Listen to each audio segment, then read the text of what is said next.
mundo de ressaca nesta quinta-feira. Afinal de contas, ontem foi um dia e tanto. O PT certamente está de ressaca, tem muitos motivos para isso.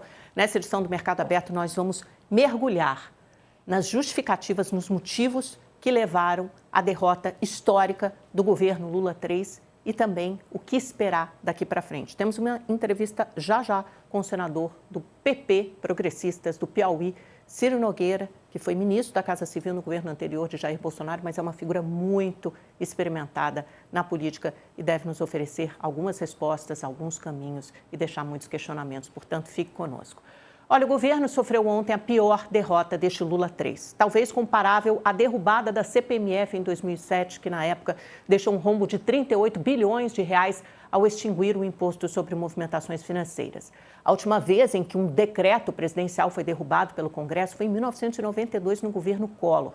A história se repete mais de 3 décadas depois.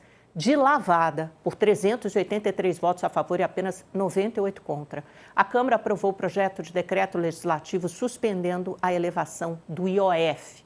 No Senado, a votação foi simbólica, apenas os contrários se manifestaram. PT e a Federação PSOL-Rede votaram contra a medida.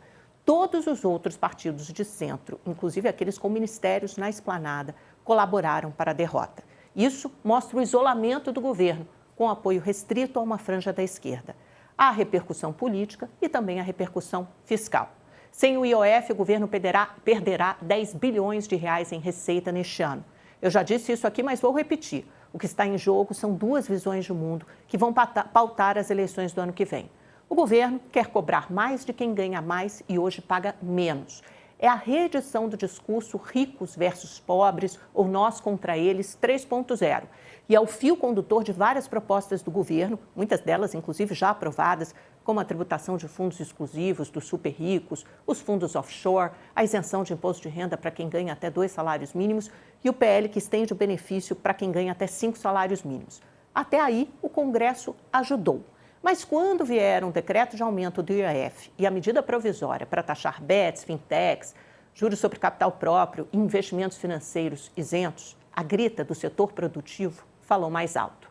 O centro e a oposição uniram forças para colar no governo a pecha de que só aumenta impostos sem cortar despesas. Qual dessas 2 versões vai prevalecer na campanha eleitoral do ano que vem? A da justiça tributária ou do governo que só taxa? Mas não foi só isso. O combo da derrota é feito de muitos outros elementos. Primeiro, a demora no pagamento das emendas. O governo alega que o orçamento só foi aprovado e sancionado no começo de abril. O Congresso vê letargia e burocracia. O parlamentar volta à base eleitoral e é cobrado pelo prefeito, que está com obras atrasadas e o caixa vazio. Nesse mesmo diapasão, vêm as decisões em série do ministro do Supremo, Flávio Dino, indicado por Lula, que cobra transparência das emendas e convocou para essa sexta-feira agora uma audiência pública para discutir a constitucionalidade das emendas impositivas. Hugo Mota e Davi Alcolumbre vão comparecer pessoalmente para defender o quadrado deles contra supostas interferências do judiciário.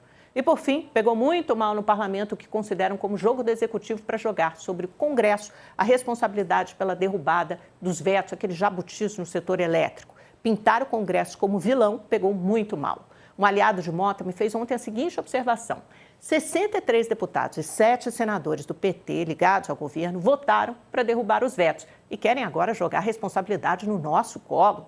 Resta saber se o dano à relação entre governo e Congresso ficará circunscrita ao IOF ou se o clima eleitoral antecipado vai contaminar outras pautas caras ao governo daqui para frente.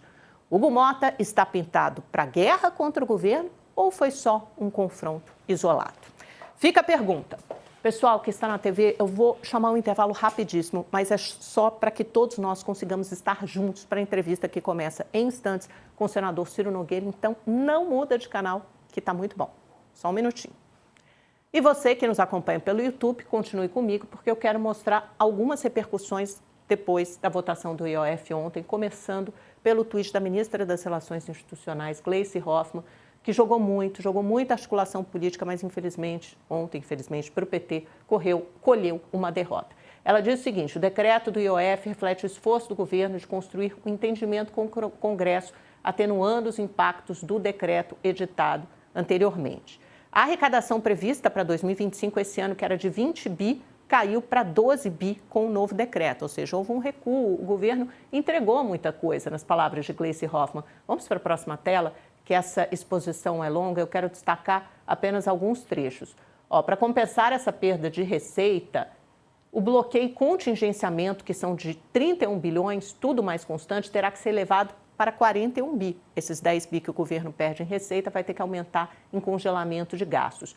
E o risco é para quê? Para paralisação de programas como Auxílio Gás, Assistência Social, Minha Casa Minha Vida, Pé de Meia e outros, segundo a ministra. Mas as emendas parlamentares, aí pega direto no bolso dos deputados e senadores, também serão afetadas. Em 25, o contingenciamento adicional de emendas será de 2,7 bilhões de reais, somando-se aos 7 bilhões já contidos, resultando num total de quase 10 bi. Em 26, considerado apenas o efeito dessa medida, a derrubada resulta em perda de 7 bi para as emendas parlamentares.